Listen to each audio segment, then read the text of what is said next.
Hope you guys had a great time watching the full, not really the full material, but a little sneak peek. And I'm sure kami din, nag-enjoy kami shooting it. And nakakatuwa, nakakasaya ng heart na makita na ito na siya. Harap na portray niya ng tama na anak siya ng matalinang lawyer, ano? Diba?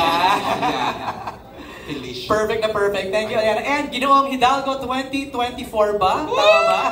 Jeremiah Lesmo. Hello mga kapamilya, magandang hapon po. Salamat po sa oras nyo at sa pagsuporta.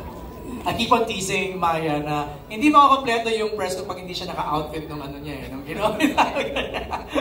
Daniela, please! Greet everybody! Yes, hello po. Magandang hapon po sa inyong lahat. Maraming salamat po sa pagpunta at sa pagsuporta po. Thank you, Daniela. And I'm here! Maraming salamat po sa pagmamahal. Hindi, magandang hapon po sa inyong lahat. Nagustuhan niyo po ba ang first episode ng Pamilya Sagrado? Well, thank you so much for joining us. At dun po sa mga nag-congratulate, sa mga naka-appreciate ng aming pinaghirapan at pinaghihirapan pa, maraming salamat po. Thank you, Shaina. Mylene, please greet everybody. Hi! Magandang hapon po sa inyong lahat. Ang taas ng energy ko. Oo. Napusobra po ako ng cake. Hi! Good afternoon. Thank you for coming and I'm so glad that you all enjoyed our show. We did. And of course, Icon Melendez, please greet everybody. Hi MJ, hi Eric John, and hi everyone. Thank you for giving your time to watch our, not the whole show, but some episodes of it. And sana maging katulong namin kayo sa pag-promote ng magandang obrang ginawa namin lahat. Salamat. Yan ang goal natin ngayong hapon. Of course, Miss Rosana Roses! Maraming salamat. Ako na. Maraming salamat sa pagsama niyo sa amin sa panonood ng pinakamalaking teleserye ng taon, ng Pamilya Sagrado. At yun, sana po tulungan niyo kami para ma-promote ito ng gusto. Grabe yung superstar wattage ng cast na to. Wala akong masabi. Mr. Joel Torres! Hey, magandang hapon po sa inyo. Maraming salamat po at nandito tayo uli.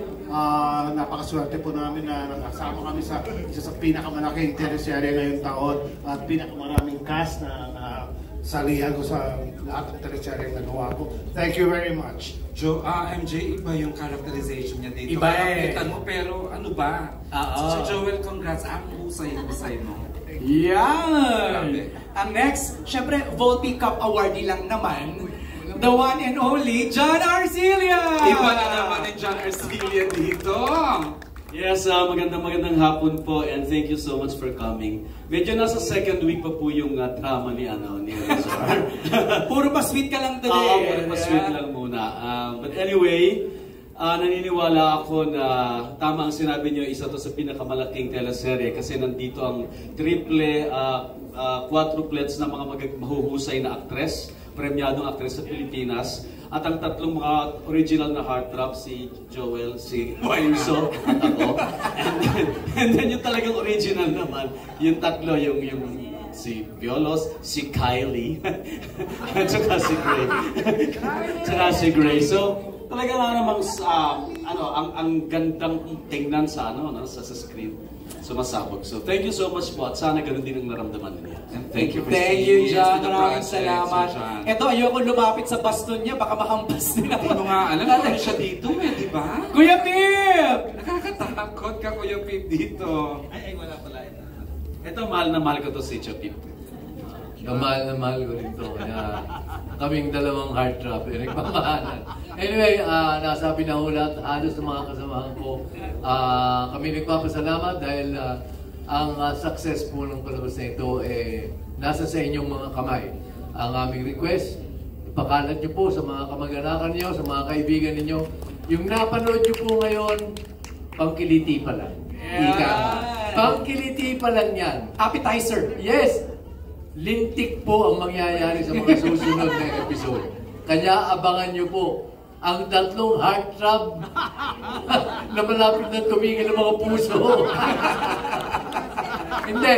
And of course, di ba? Huwag naman natin iniwanan. Si Kylie, si Gray, at ang pinaka-timon ng aming palabas.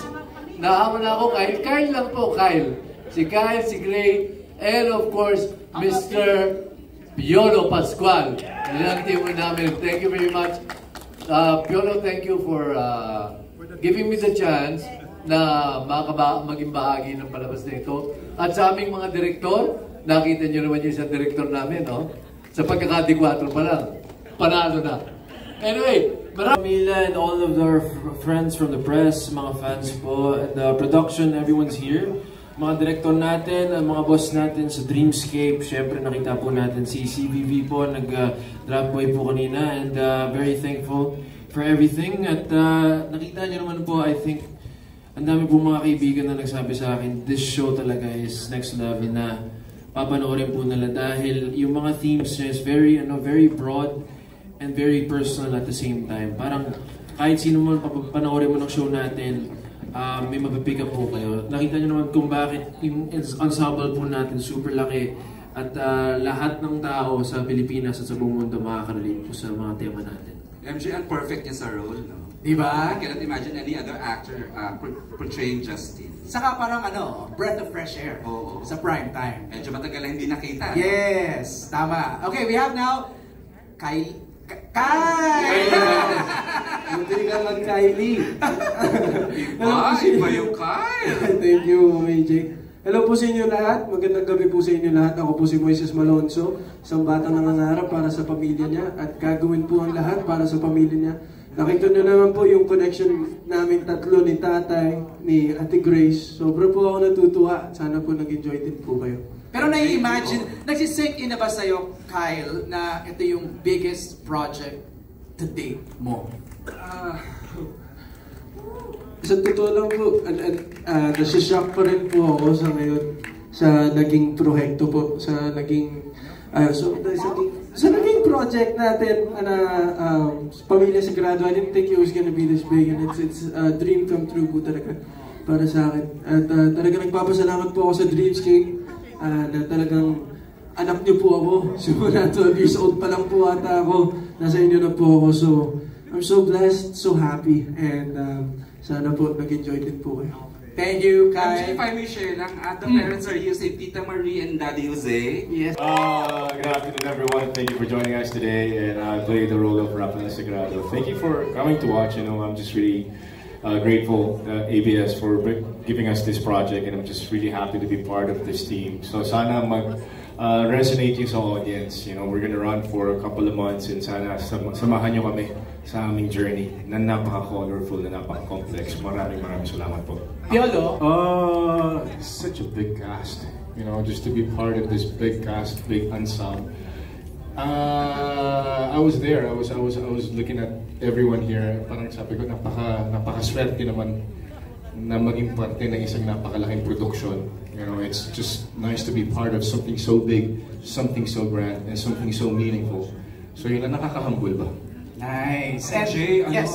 If I may share lang, grabe yung first 20... Playing a corrupt politician is something I have not done before. So it's like walking on eggshells because ayaw mong masabihin na may pinapatamaan ka, because at the end of the day, it's fictional. So we're trying to be careful, but at the same time, we really want to mirror society as if it's happening nowadays. So yun lang naman yun sa akin. At the end of the day, I'm just an artist, I'm a talent, and I want to be able to personify a certain character. Saka ang fresh lang na ang bad ng character mo. Kasi sanay nga kami sa good boyfriend, anak, tatay. Kasi sinabi sa akin ni Tito Deo na 100 episodes, nagbilang ako ng taping day. Sabi ko, let's go! Let's go, diba? Yun pala MJ, kasi... Ginastosan, di ba? Wow! Talaga, the story's big.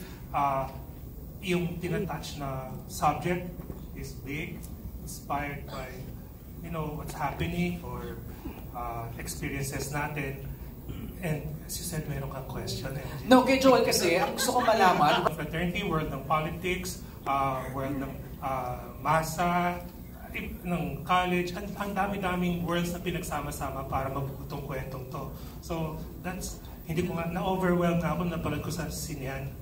Kasi napanood lang namin sa small screen. I mean, sa preview, sabi ko nga, para siyang pelikula, hindi lang sa pagkaka-direct or pagkakalahat, pati yung ano, yung hindi ko ma-explain yung feeling.